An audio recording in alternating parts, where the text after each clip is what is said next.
풍물레일의 자본시장 담당하고 있는 김필주 기자 자리 나왔습니다. 안녕하세요. 네, 안녕하세요. 네, 요즘 그 소액주주들을 가장하거나 현혹해서 네. 적대적 M&A 말 그대로 기업을 탈취하는 그런 사례들이 많이 좀 그 상장기업 사이에서 발생되고 있는데 네. 요즘 이런 기업 사냥꾼들이 많나요? 예, 맞습니다. 그 주식 시장이 하락하면서 네. 이 소액주주들이 상당히 애가 타고 있는 상황인데요. 네.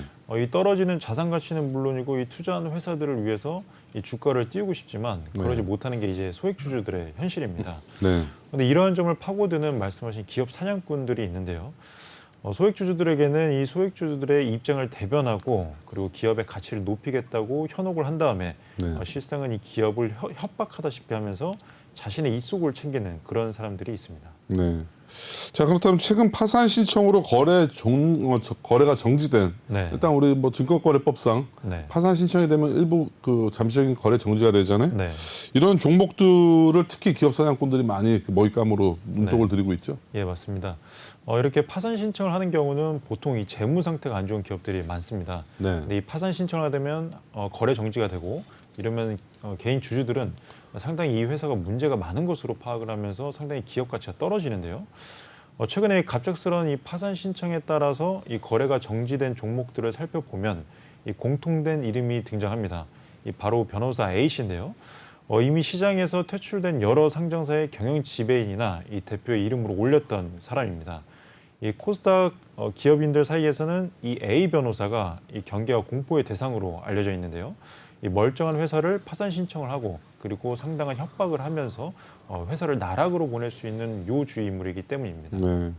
그렇다면 이들 기업 사냥꾼들이 과거에는 뭐 주가 조작을 하거나 네. 정말로 그 막나란 사람들이 많은데 요즘 뭐 최근에는 또 직업들도 많이 좀 큰 변화가 있었죠. 네, 요즘 맞습니다. 특히 변호사들이 또 이 역할들을 많이 한다고 하는데 네, 맞습니다. 완전 그야말로 법을 잘 알아야 또 가능한 일이니까. 예. 뭐 어떤가요, 변호사들? 이 소액주주들은 이 변호사라는 정도만 알고 있습니다. 네. 이 변호사가 이 소액주주의 입장을 대변한다라고 하면 이 소액주주 입장에서는 상당히 신뢰가 가기 마련이죠. 네. 이 시장에서 유명한 이 A 변호사는 M&A 전문가로 통합니다. 네. 이 A 변호사는 소액주주들의 권리 찾기라는 명분으로 네. 이 자신에게 유리한 여건을 만들고 네. 이 파산 신청 등의 과정에서 최소 수십억 원에 달하는 합의금을 요구하기도 합니다. 네. 이 때문에 코스닥 시장의 주요 투자자들은 A 변호사를 기피 인물 1호로 현재 정하고 있습니다. 네. 자, 그럼 어떤 과정으로 이렇게 기업들을 탈취하죠? 예, 이 A 변호사가 기업을 무너뜨리는 과정은 상당히 간단합니다. 네. 이 빈틈이 많은 기업들을 고르는데요. 이 기업들을 고른 후에 이 종목 토론방, 이 네이버의 증권 게시판이라든지 이런 곳에서 소액주주들을 불러 모읍니다. 자신의 편으로 끌어들여서 의결권을 모으는 거죠. 의결권을 모으고 이 경영진을 압박하기 시작합니다. 네. 그러고 나서는 뒤로는 합의금을 챙기는 방식인데요. 명분은 소액주주의 권리 찾기, 회사의 정상화 뭐 이런 것들을 내세우면서 경영 정상화, 투명성 강화 이런 것들을 얘기하지만 이게 어떻게 보면 자신의 이속을 챙기기 위한 하나의 일련의 과정이었던 겁니다. 일종의 그 요즘 그 뭐 정치권에 많이 나오는 사자성어인데 네, 양두구육이라는 사자성어 아세요? 네 맞습니다. 뭐 어떤 뜻인지 아세요 혹시? 정확히는 모르는데 이준석 대표가 얘기하면서 얘기가 많이 상당히, 나오죠. 말 그대로 유명했습니다. 양의 머리를 놓고 시장에서 네. 개고기를 판다는 뜻인데 네. 겉으로는 이렇게 잘 양고기로 포장이 됐지만 실제적으로 뭐 그 당시 개고기가 쌌나 봐요. 개고기를 네. 판다. 즉 이런 사자성어가 어디에 이제 통용이 됐냐면 자기의 속내가 따로 있지만 겉으로는 이런 소액주들을 위하면서 네. 대의 명분을 위하고 뭐 이런 활동을 이런 행위들을 양두구육이라고 표현을 하는데 딱 네. 이격인 것 같아요. 예, 보니까. 맞습니다. 겉으로는 소액주주들을 위하는 척하지만 자신의 속내를 위해서 어떻게 보면 소액주주들을 이용을 하는 거잖아요. 네. 자, 그렇다면 명분이 이렇게 좋다 보니까 소액주주나 기업 우리 그 A 변호사한테 끌려다닐 수밖에 없죠. 예, 맞습니다. 이 소액주주들은 이런 그럴듯한 명분에 넘어가고 경영진들은 주주들의 의견을 청취하겠다고 협상 테이블에 나서는 게 보통인데요. 네. 하지만 이 A 변호사는 회사를 살리는 데는 관심이 없었습니다. 네. 이 회사에 흠집을 내서 평판을 떨어뜨리고 이러한 과정에서 수임료와 합의금만 챙기면 그만이기 때문에 네. 이러한 흠집을 내는 거에 집중을 하는 경우가 많았습니다. 자, 그러면 이런 소액주주들은 이런 부분에 대해서 심각성을 잘 모르나요? 예, 시장 안팎에서는 이런 문제가 권리를 쉽게 넘겨주는 소액주주와 그리고 안이하게 생각하는 기업들이 문제라고 지적을 하고 있는데요. 네.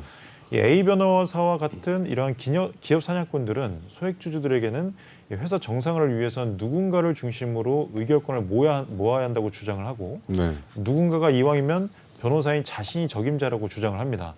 이 소액주주들은 A 변호사와 같은 이들이 누군지 크게 관심을 두지 않습니다. 네. 자신들의 입장을 대변하기만 하면 되고 그리고 궁극적으로 회사의 주가를 올려주기만 하면 되기 때문에 누구든 간에 이 주가만 올려주면 된다는 생각에 이 사람이 누군지 그리고 이 사람이 얼마나 위험한 인물인지 별로 신경을 쓰지 않는 상황입니다.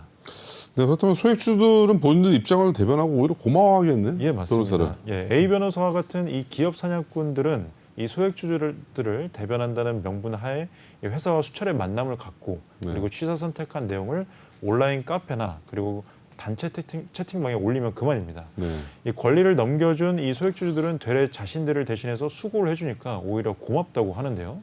이 소액주주들은 권리를 넘겨주기 전에는 상당히 회사에 분노하고 네. 격양된 모습을 보이지만 이렇게 막상 의결권을 넘겨주고 어느 정도 이 소액주주들의 입장을 대변한다라고 보이면 상당히 고마워하고 나중에는 무관심 단계로 넘어가게 됩니다. 서서히 가스라이팅을 당하는 거네요. 네, 이제. 맞습니다. 일종의 여우 피해서 호랑이를 만나는 격인데 네. 뭐 이런 저 위기 의식을 못 느끼는 거죠. 네. 서서히 그냥 그 개구리를 뜨거운 가마솥에 넣으면 서서히 죽는 것처럼 네. 뭐 그렇게 당하는 거죠. 뭐 소액주주들이. 근데 실제로 개구리를 넣고 끓이면 튀어나온다고 하더라고요. 연구 결과를 보니까. 근데 왜 그런 또그 각오사례가 있는지 모르겠어요. 예. 또 기업들도 상당히 대처하는 것들이 좀 아니라죠, 대체적으로. 예, 맞습니다. 이 기업들이 초창기에는 이 단순히 소액주주라고 생각하고 그냥 안일하게 대처를 합니다. 이런 것들이 상당히 큰 문제인데요. 네.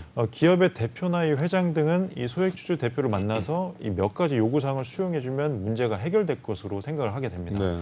하지만 이 막상을 만남을 시작하고 나면 온갖 트집과 또 말도 안 되는 이유를 갖다 붙이는데요. 네. 그러면서 상당한 소송을 남발하게 됩니다. 네. 이 A 변호사와 같은 이들이 빈틈이 많은 기업이나 약점이 있는 대주주를 노리는 이유인데요.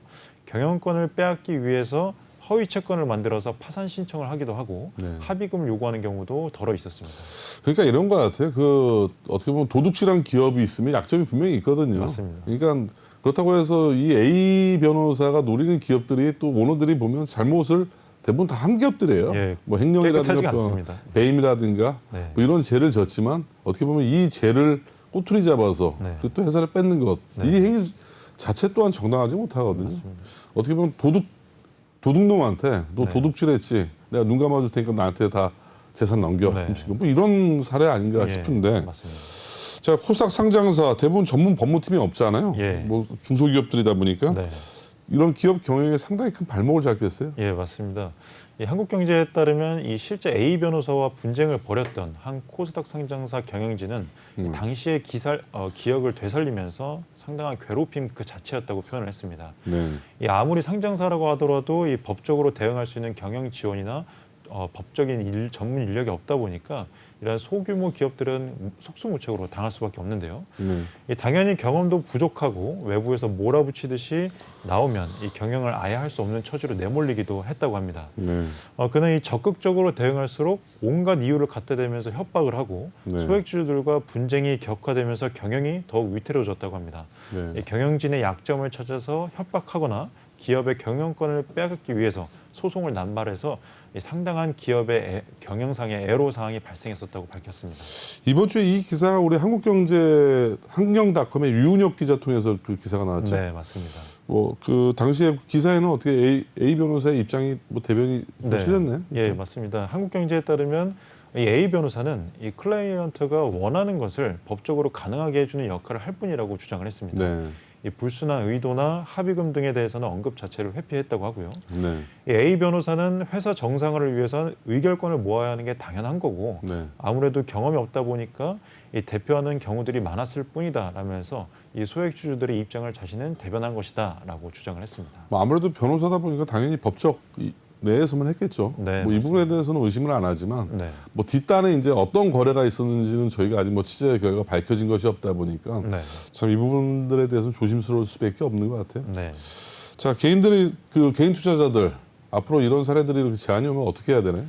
이 전문가들은 이러한 불순한 세력과 분쟁이 생길 경우에는 네. 이 소액주주들의 역할이 상당히 중요하다고 입을 모읍니다. 네. 이 소액주주들이 정보 습득을 편중하게 하다 보면 이 불순한 세력 의도에 따라서 휘둘림을 당하기 십상인데요. 설령 이 소액주주를 대표해서 회사와 분쟁을 벌이게 되더라도 이 과정을 면밀하게 살펴보라고 강조하고 있습니다. 네. 이 회사 측의 설명이나 전해주는 정보도 이 선입견 없이 일단 받아들이고 네. 이 소액주주 연대를 대표하는 이 다양한 사람들이 주장하는 것이 맞는지 팩트 체크부터 먼저 하고 그다음에 의결권을 줘야 된다는 게 이 전문가들의 조언입니다. 네. 정확한 이러한 경영권 분쟁의 본질은 네. 소액 주주들을 위해서 정말 그 공명정대한 일을 하시는 분들도 상당히 많아요. 네. 오늘 일을 하시는 분들도 많은데 네. 가장 중요한 건 이 경영권 분쟁이 끝나고 전리품이라고 하죠. 네. 혹시 발생되는 이익을 자기 원마이 포켓으로 하느냐, 네. 골고루 소액 투자자들과 그 이익을 배분하느냐, 뭐 이런 문제인 것 같아요. 결국 맞습니다. 본질의 차이는 네. 이런 부분들에 대해서 명확하게 우리 이제 소액 주주들도 좀 명석해지셨으면 좋겠어요. 네. 예, 지금까지 김필주 기자 수고 많으셨습니다. 다음 주에 뵙겠습니다. 예, 감사합니다. 네.